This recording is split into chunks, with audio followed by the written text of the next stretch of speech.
Ayan, tokwa lang tayo today with oyster sauce and yan. Kangkong. Ayan, lagay na natin ang ating mga stem ng kangkong. Unahin natin siya. Lagyan na natin ng paminta.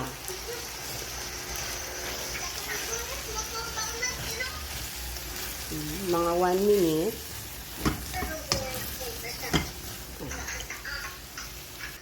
Ayan, isunod na natin ang ating dahon ng kangkong.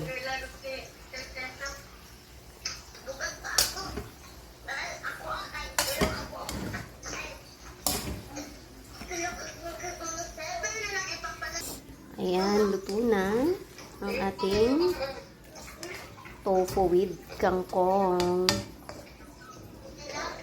Ayan, lutong-luto na. So, ilagay na natin ang ating cashew nuts, macadamia, and walnuts. Ayan, perfect. Then, halu-haluin lang para lumasa ang ating nuts. Ayan, perfect. Ayan, perfect. Lutong-luto na ang ating pinasosyal na kangkong with tofu. At kaya naman siya tinawag kong pinasosyal dahil meron siyang cashew, almonds, and macadamia nuts. O, diba? Sosyal.